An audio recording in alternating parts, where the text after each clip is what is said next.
Welcome back to my channel. আমি মিম cooking house থেকে মিম বলতেছি। আজকে আমি আপনাদের সাথে শেয়ার করব কিভাবে তালের বড়া বানাতে হয় খুব সহজভাবে। এটা উপর থেকে অনেকটা মচমচে হবে আর ভেতরে অনেকটা সফট হবে। দেখুন কতটা সফট হয়েছে, কতটা স্মুথ হয়েছে দেখুন। তাহলে চলুন কিভাবে এটা সহজভাবে বানানো যায় আমি অনেক সহজভাবে বানিয়ে দেখাচ্ছি। এখানে আমি নিয়েছি তালের রস। তালের রসটা 1.5 কাপ পরিমাণ নিয়েছি। জিরা দিয়ে দিলাম আমি, 2টা দারচিনি দিয়ে দিলাম, এলাচ দিয়ে দিলাম 2টা।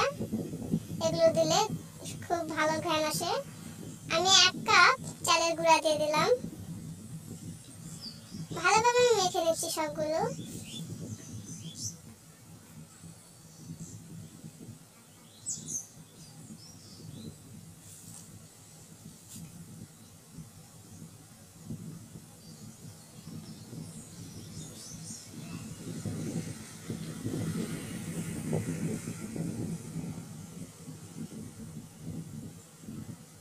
আমি এখানে চিনি দিয়ে দিচ্ছি 1/2 কাপ। চিনিটা আমি খুব পরিমাণে কম দিচ্ছি, আপনারা যে যেরকম খাবেন সেই রকম দিতে পারেন।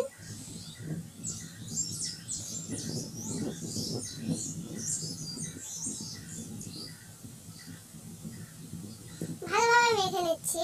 মাখতে মাখতে এক পর্যায়ে দেখবেন এরকম হয়ে আসছে। আবারও বেশি করে মেখে নিচ্ছি। দেখুন কিরকম হয়ে গেছে মাখতে মাখতে চিনিটা গলে। এখানে আমি বাদামের গুঁড়া দিয়ে দিচ্ছি। বাদাম আমি গুঁড়া করে নিয়েছি। বাদামটা দিলে অনেক টেস্টি হয়। আপনাদের হাতের কাছে যদি নারকেল থাকে তাহলে নারকেল দিতে পারেন, বাদামও দিবেন সাথে। আমাদের ঘনত্বটা দেখুন কিরকম হয়েছে, এটা পাতলা হয়েছে। আমি একটু আটা মিশিয়ে নিচ্ছি। এখানে ময়দার আটা দিয়ে দিলাম আমি, 1/2 কাপ ময়দা দিয়েছি। ময়দাটা দিলে স্মুথ ভালো হবে, সফট হবে। দেখুন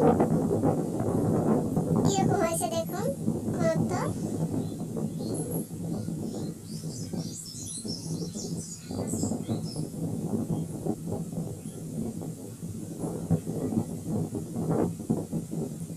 এখন চুলায় চলে যাচ্ছি।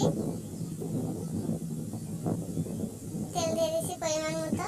আপনারা যে যেরকম ভাবে শেপ দিতে পারেন, এরকম দিলে যেরকম দিবেন একই স্বাদ লাগবে, একই সবই, শুধু ডিজাইনটা ভিন্ন। আমি এরকম গোল গোল করে দিচ্ছি।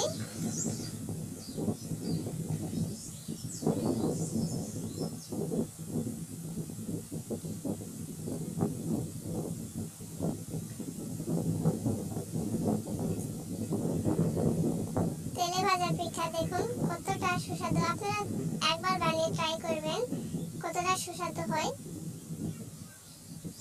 আর আমাকে কমেন্টে জানাবেন কিরকম হয়েছে বন্ধুরা। আর আমাকে সাবস্ক্রাইব করে আমার পাশে থাকবেন।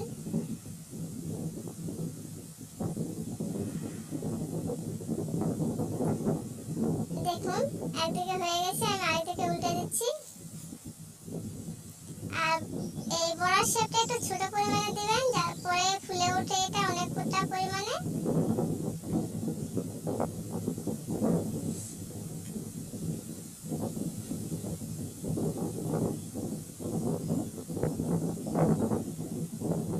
আমি আপনাদের সাথে ঘরোয়া পদ্ধতিতে অনেকটা সহজভাবে শেয়ার করি।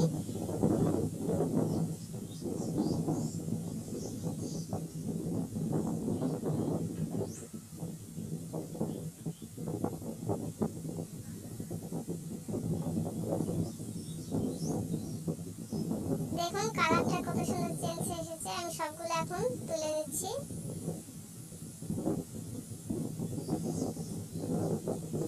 এইভাবে আপনারা সবগুলো ভেজে নেবেন। আমি সবগুলো আমার ভাজা হয়ে গেছে। দেখুন বন্ধুরা কতটা সুন্দর হয়েছে, কতটা সফট হয়েছে।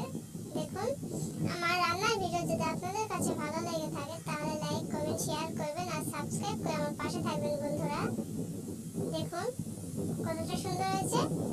আমি অনেকটা সহজভাবে আপনাদের সাথে শেয়ার করে দেখাই বন্ধুরা।